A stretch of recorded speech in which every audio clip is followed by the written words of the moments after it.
Thanks.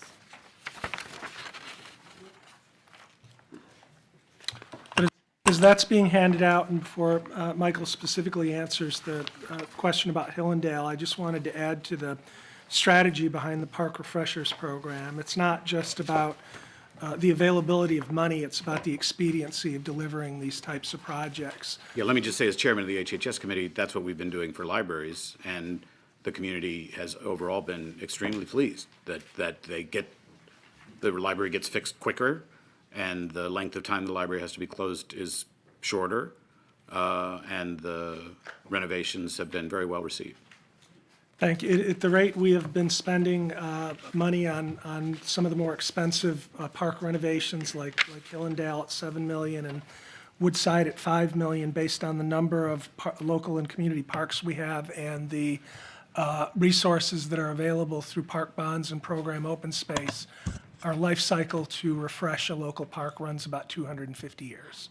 So we're trying to do better than that. So the question is, what's the difference? Right. Between What is the what's community- approved and what you're proposing? Okay, initially, we went through a facility planning process and work with the community. We come out with our plan. And this park has some environmental challenges. In the handout, you look at the page 3, at the bottom of the slide, the bottom slide show the environmental, they're stream buffer areas, and some of the facility currently located within the stream buffer area. So we have to relocate those facility, including the playground and other facility, basketball court. And so we need to relocate it, and we try to pull everything out of the stream buffer to be more environmental sensitive. And we'll also look at the entire park as a wholesale changes, relocate facilities and adding parking space from 57 to 127, 25 spaces. So we look at the overall wholesale, that increased the cost. So that the initial price is more than $7 million. Now we bring that into refresher programs, like Mike indicated, and our refresher program is anywhere between $1 to $3 million. It's in general range. So what we're going to do is we will look at the park again, try to satisfy as many requests from the community as possible. But so rather than a wholesale redesign the whole park, we probably a number of facilities will be improved in place. And to minimize the major changes. And we may not be able to increase parking space as many as we proposed. But right now, we increased from 57 to 125, but we may not be able to do that. But we try to stay within the $3 million range. Does the community get a new playground under the refresh? Yes, the playground is right now The in a problem remote. that was raised during testimony would be addressed under the refresh? Yes, the playground is currently located in a remote areas, and then we definitely need to relocate it into a more upfront area. If you look at the graphic on the bottom of page 4, it shows a themed playground. It's a very expensive playground that you don't see in your average local or community park. So that's an area where we'll still build, we will have a new playground for the community, but it just may not be as extravagant. So a dinosaur excavation and dinosaur egg nest might have to wait until later if we went with the refresh. That's correct. So just to be clear, so what you're showing us is what's approved. That's correct. And what you don't have yet is what you're going to do exactly, because you're going to work with the community on that. So you can't show us now and then and in the future, or you can't show us what this translates into exactly. Nor, if I'm understanding correctly, can you tell us if we came up with the whole $7 million, when it would be expended or on what schedule, because that isn't what you're asking for, right? We'd have to come up with a new PDF with a new construction schedule if we said, do the big plan. Is that correct? No. We have asked, the Park Refreshers PDF is new, and we're recommending a specific funding level in it. And we would establish a budget for Hillandale, and we would fit it in that program. If you look at. I'm looking at page 2 of your slide, and it Yes. shows that under the refreshers plan, Hillandale gets addressed right away. Yes. There is not a schedule for the slide at the bottom of page 4. You don't have a schedule for that because you're not asking for that. Am I Well, correct? no, actually, Is there a schedule for that? This- Yeah. On Circle 72, you Circle have the 72. PDF for Hillandale Park. I only got to Circle 66. So Okay. this is what the planning board had proposed when they submitted their CIP. You can see that it is significantly more expensive. It starts in FY19, completes in FY21.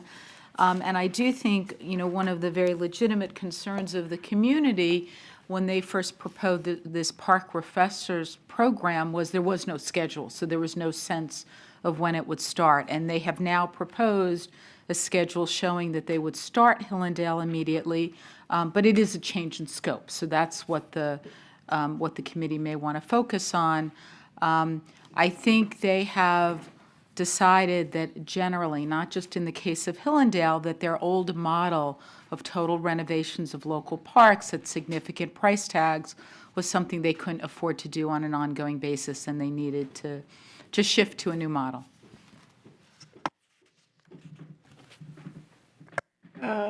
Ms. Reamer? I think I heard you say that for a project, a park of this size, that the refresh budget would typically be in the several $1 million. Is that accurate? For refreshers program, we try to stay within $3 million range. Yeah. And so what kind of enhancements can you provide under, I mean, $3 million to refresh a local park sounds like a lot of money to me, but what is it in reality? And it really depends on individual project, individual site. Some site have great elevation changes, and then they will spend a lot of money to regrade the site to make an ADA requirement. And some site like Hillandale, they have environmental constraints that limit our opportunity. But the basic concept is we may not be able to afford a wholesale change to redesign the entire park. We can better utilize our resource to in-place improvement. So still bring improvement to the existing park, but not to a great extent. For example, let me give you an example. For example, we renovate a playground. We can spend our current average price to renovate a playground is about $200,000, including play equipment, including stormwater management, including ADA access, $200,000. Okay. Plus or minus. So if we do a project, we can spend up to $700,000, $800,000 to do a thin playgrounds. But then whether we can afford to do that for every single park. So you're saying, for example, if you were to do this park under the refresher program, rather than a $700,000 or $800,000 playground, you might have a $200,000, $300,000 playground. And we need to evaluate individual parks, see which one is more important in terms of elements. Maybe this park, the major element is the ball field. Let's spend more resources on ball field and not $700,000, $800,000 on playground. So it really depends on individual situation. Okay, could I make a suggestion? Well, we have other, Mr. Harker would like to speak? We're not done. Okay? Are you done, Hans? I'm done. Tom? Thank you, Madam Chair. I appreciate it. I heard what the Parks Department's position on this. I think there's two key distinctions here that are getting muddled over, and Michael just alluded multiple times to one of them. Parks are very different, and parks have very different needs. Some are small, some are larger, some have been refreshed and been invested in recent years, and some, like this one, have not for a very long time. This is one of the oldest parks in the county from the 40s. It has been, the community has been asking for it to be refreshed for over 10 years.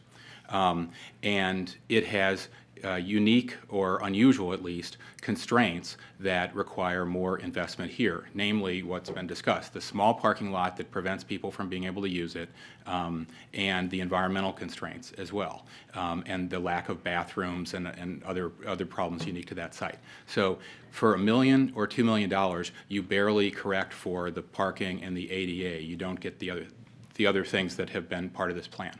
Number two, promises matter. I understand the new approach that we want to go in, and We've suggested the libraries as an example. Yes, it's true. We're refreshing our libraries, and we get more out of more life out of libraries that need a more minor refresh, like the White Oak Library that I'm very happy is getting refreshed in my district.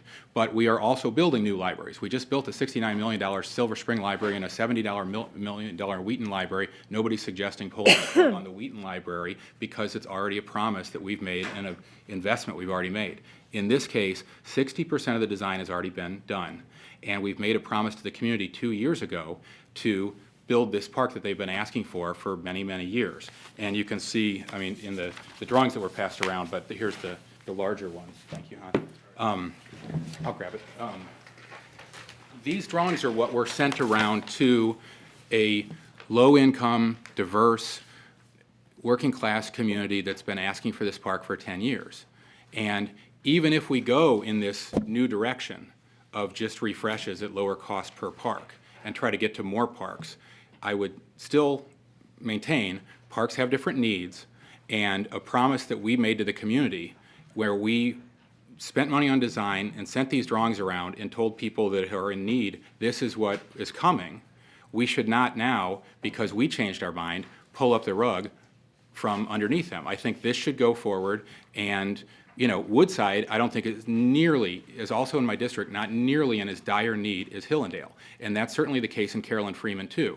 I know as a young parent, if I have several hours on the weekend, I'll definitely take my kids to parks in Bethesda because they're far nicer. If I have a few minutes, I'll go to the Woodside Park because it's nice, quite nice, and it's very popular. If you go, I've never taken my kids to Hillandale Park.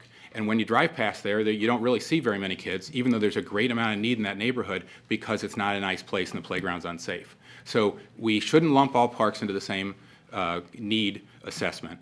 And where we've made a promise to a community, I think even if we go in a different direction in the future, we should keep the promise we've made. The staff in this case recommended cutting $1 million from this project. I think that's worth talking about, but scrapping the project and lumping it in with a whole bunch of other refreshes in where we're not going to get very much in this unique circumstance for $1 million or $2 million is a disservice to this community. Okay, well, let's have the record reflect that all Montgomery County parks are safe. So let's start with our premise here. Okay, so thank you, Tom. All right, so let's get back to all this. We still haven't talked about the big pictures here, but taking this one out of the conversation. So if we were to do what, to just leave this alone, what would that mean for your budget? Mean you couldn't do anything else? Well, if you look at our handout, top of page 2, that lists the projects that list in priority order, if you decide to fund Hillandale at its full scope or close to it, what that means is every project that appears below it those bars get pushed out significantly. So all those other parks, so if Hillandale consumes its full budget, then the money available for all those future projects, they all get knocked out further. So Hillandale was at 7 million, is that right? Yes. Now, and your total budget for 6 years, that was over 2 years, and your total park refresher budget is 17 million over 6 years. So that would leave, what, 10 million for later years? Is that how the math would work? I'm looking at page 5 and page 11 in Marlene's packet. Right, and I will reiterate a comment that Councilmember Hucker made, is that one of the options that the Parks Department had presented and the Planning Board considered but did not support was to keep this as a standalone project, but to reduce the scope a little bit by about $1 million. So it doesn't necessarily have to be park refresher at 3 million or the full scope at 7. There's probably, some different ranges in between that, including what the Parks Department had previously recommended to the Planning Board at about 6 million. Well, let me suggest this.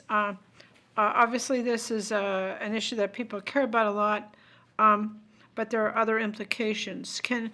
we're not gonna finish the budget today on this, so we can come back to it. Can you take another look at this and do some, give some serious attention to what could be cut from this beyond the 1 million, and see how this might fit into the schedule of everything else. You know, this is not just a squeaky wheel issue. We're responsible for the whole county here, and I think we have to worry about how you can deliver on this stuff. I think everyone understands that, that you can't have everything. And so, let us ask you to go back to the drawing board on this and see what else you can cut out of this. And we'll take this up at another session, we know exactly when, probably in the beginning of March. We have, Yes, well, we we do have a FED in, we on the will have an 5th. interesting issue in that one of the key, There's some one of the big key issues issues in- here is going to be the water quality Yeah, protection. well, I want to get to that next, so. Right, and when you'll be ready to make a decision on that. And the executive suggested that you really needed to look at it in the context of the operating budget and all expenditures on water quality. Well, let's shoot for an earlier conversation, but if that's not possible, it's true that this will all need to get worked out. So is that okay with everybody? And you're suggesting that they look at the standalone and for the moment. I would look see at the what can be standalone at this moment saved. and see if there is some bigger compromise maybe that might allow us to say, well, okay, under the circumstances. I'm not sure. I understand the desire to do everything. I understand the desire to put it in the refresher program. I don't particularly like the library refresher program, but it's what we do now, and it's a way to, it's an affordable approach to upgrading things, not knocking them all down and starting all over. And I think that's the tension between these different approaches. You know, it's not, everyone is never perfectly happy with any solution, but I think I'm sympathetic to the Hillandale community, but they're not the only one that's affected by all this. So, but if we could I'd like you to take another look. Are my colleagues okay with that? I'm certainly okay with deferring a decision. Could I just comment? Yeah. Resources have never been infinite. There has always been a need to economize. So I hope that my friends in the Parks Department understand that the FED committee and the full council are put in a very difficult situation. When the FED committee engages in a big community charrette and draws, you know, extraordinarily appealing pictures of this marvelous park project that will come into being, and then says, oh, I'm sorry, we didn't realize resources were finite, because resources are always finite. So as we move ahead, if we're going to be a little more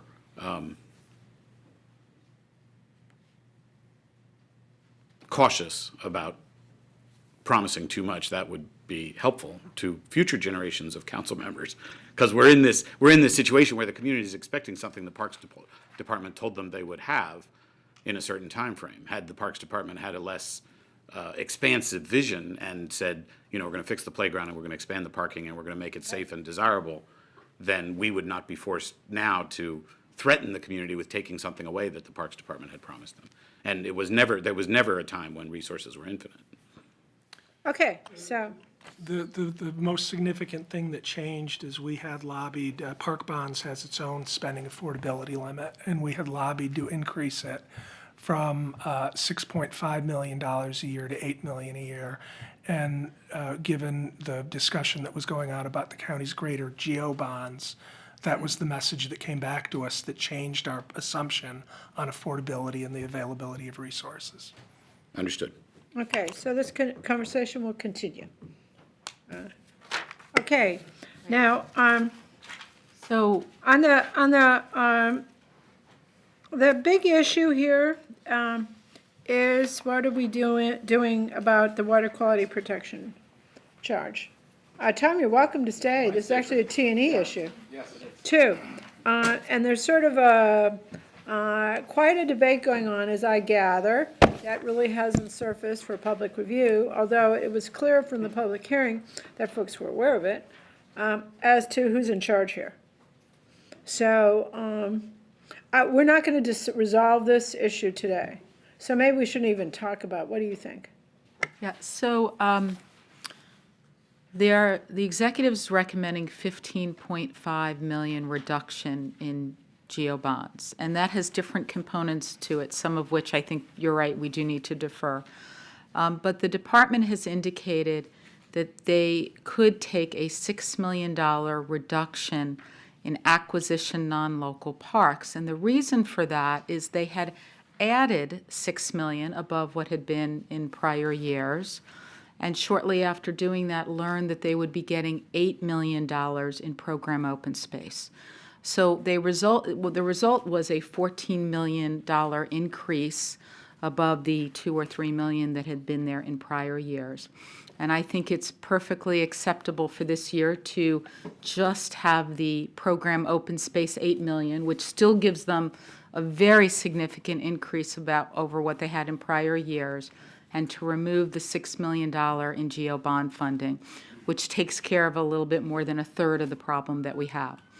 The remaining reduction in GO bonds, they believe, would not be necessary. This is the reduction of the, how we eliminate the 15 million. Exactly. How we address the 15 million. 15.5 million, the first 6 million acquisition, 9.5. So you think we're down to 9 now? Right, 9.5 million left, which is approximately what they have requested in water quality protection funds in place of GO bonds. If the That council. would solve the problem? If the council decides that it's appropriate to use the water quality protection charge in an amount of the 9.5 million, then there would be no further reductions in their CIP and no further changes other than what they've already submitted, which by the way, does include delaying some projects that the council has traditionally cared quite a bit about, like the Little Bennett Day Use Park is already delayed. If they need to take that 9.5 million as reductions to park programs, you will see some changes to programs that I know the council is supportive of. Because you don't know yet, or I presume you don't know yet exactly how you want to handle the water quality protection issue, what I have suggested is that for the next meeting, when you are prepared to discuss that, the Parks Department provide 3 alternatives if you had to take a $3 million reduction in their GO bond capacity, 6 million and 9 million. And that will give you some options. So once you make a decision on water quality, you will know whether or not you need to make reductions in other GO bond funded projects. So, the issue with the Water Quality Protection Fund is what else is being funded with that? Which is a T&E committee issue. So it seems to me that we should join these conversations. There's also an issue as to who is running water quality protection work in the park system, for which there's been a need for some clarity. Yes, and I know Mr. Riley has been engaged in discussions with the county executive as to options. I don't know whether there's any update that you. If you're not going to get into it in detail, if I could just give you a little preview and get you to start thinking about concept. When we talked to DEP last week, they indicated that they don't have a problem in principle with the idea that if we propose using some money from Water Quality Protection Fund to do work on parkland for stream restoration and credit the county's MS4 permit for that work, if you follow me, that they don't have any objection in principle to that. So I think what we're going to be proposing, I don't want to put a number on it today if we don't have to get to that point, because we would like to be able to talk to staff and maybe talk offline about this a little bit more. But the basic idea would be the county is going to be very pressed to meet its MS4 consent decree by FY 2020. They have certain commitments that they're legally obligated to make.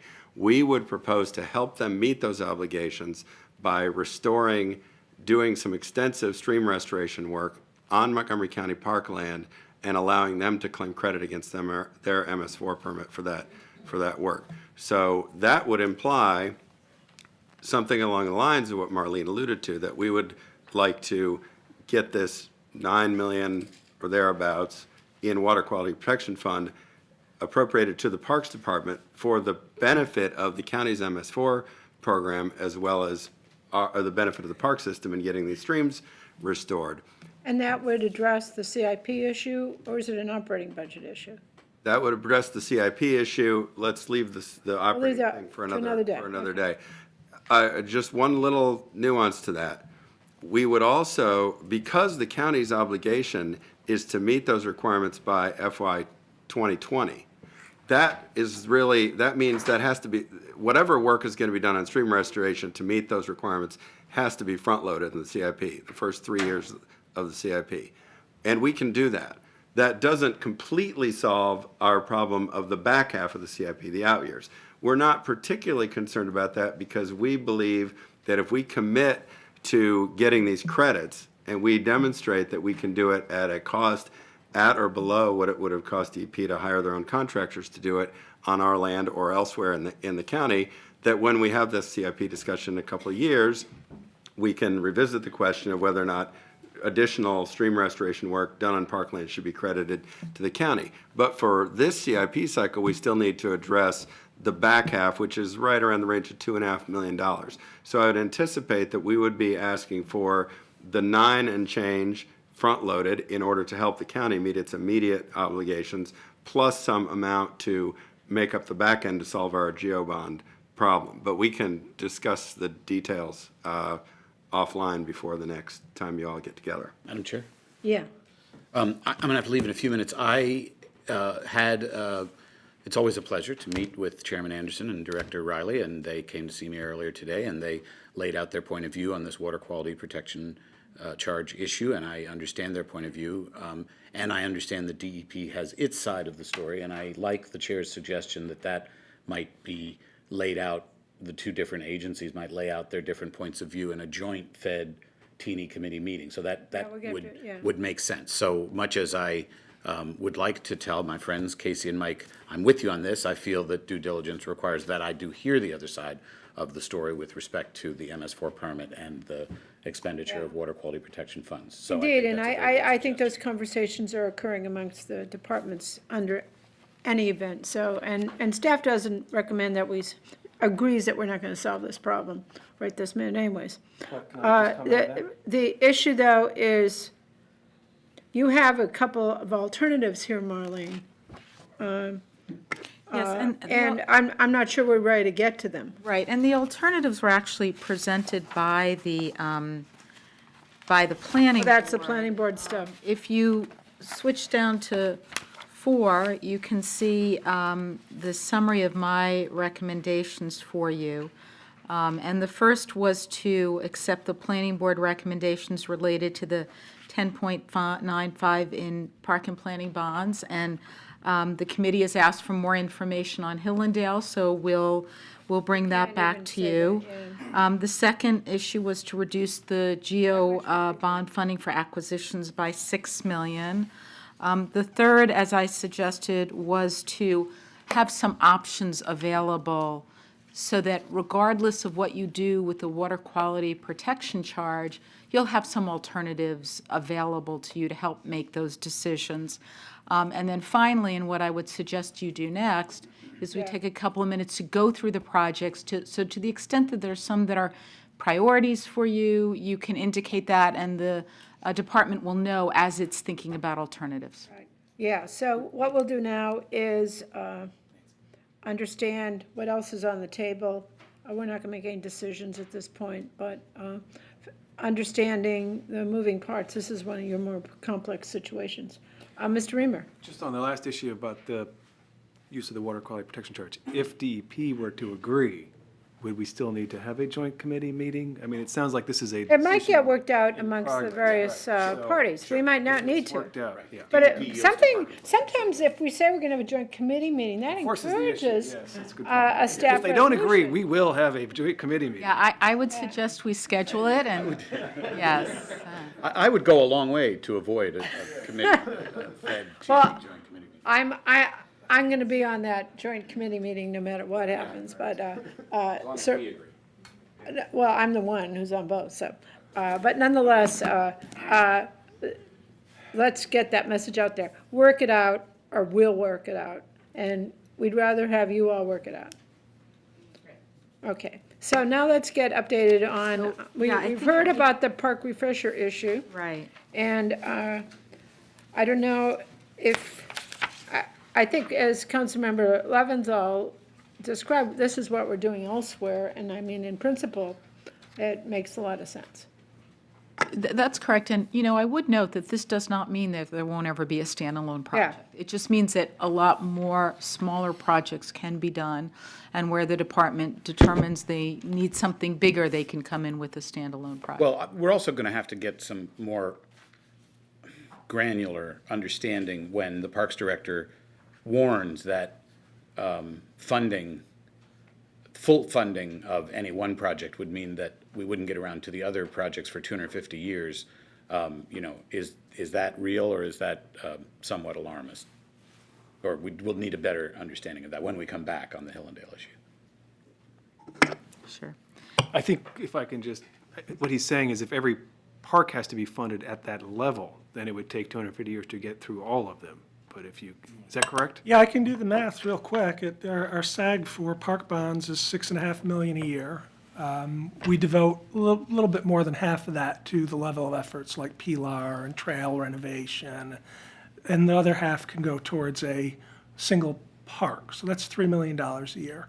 Program open space is the other fund source that goes towards local parks, and that's fluctuated wildly, but right now we got $8 million from program open space this year, of which half goes towards acquisition and half goes towards development. So that gets you $7 million a year to devote towards either something like a Hillandale or a park refresher. At Hillandale's price tag, $7 million, that's one project in 1 year, and we have 270 community parks. Okay. That's where the 270 comes from. But, sorry, let me just, one sentence. So I like the idea of more regularly refreshing parks. I think that is excellent, and you can do a lot for $1 million or $2 million, or in the case, I think, of a more substantial need, $3 million. You can do a lot.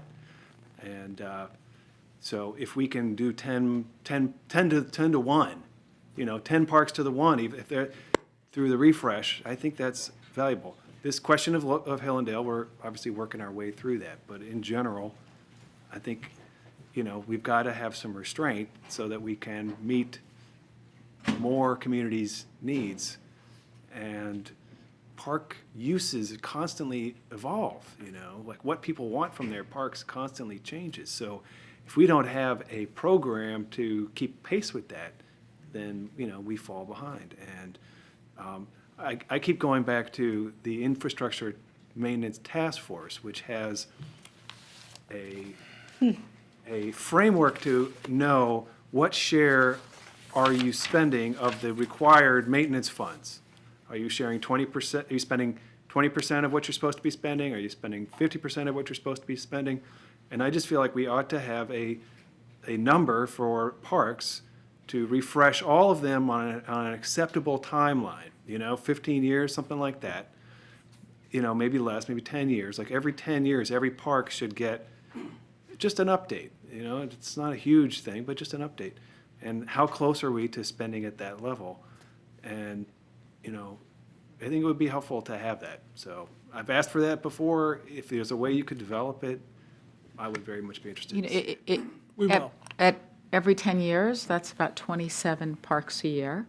And even if you assume the 1 million, the lower end of the park refresher, that would be 27 million. If you assume the 3 million, closer to $80 million per year. And right now, what they've asked for in this project is $17 million. So to get to that level, it would have to be funded at a higher amount. We're still getting the infrastructure task force, infrastructure task force maintenance report on a periodic basis as well. I think that, I forget if that includes parks or not. Maybe we could take a look. It does include parks. So it does. It is And, much more sort of targeted and focused types of improvements like roofs or things like that, as opposed to an entire, park refresher. Tom, did you want to weigh in on all this? I didn't want to, but I feel compelled to reply to the kind of, I know, Mike, we can all do the math, but it's a ridiculous assertion that all the parks are the same, and they all have the same need, and they've all always had the same need, and they're all the same size, and all the costs for those needs are equal everywhere in the county. That's obviously not the case. Some are much larger than others. Some have much greater environmental and infrastructure needs than others. Some are much more heavily used than others, like this one, and some are on the short end of the stick of just historic inequities. You can go to Carolyn Freeman, which I'm all for refreshing, and it's very, very nice. And you can go to Woodside, and it's very nice as well. And you can go to Hillandale, and it's terrible. And it's been neglected by the park department for over a decade. So it wasn't any of us that came up with a $7 million figure for Hillandale. It was the Parks Department, and it was in your CIP that we approved it. So if the promise has been made to the community, I think everybody's reasonable enough to understand scaling it back, but a promise makes sense, and to pretend it's the same as all the other parks in the system is ridiculous. And I'd invite anybody to go on a field trip to it if you don't believe me. Thank you.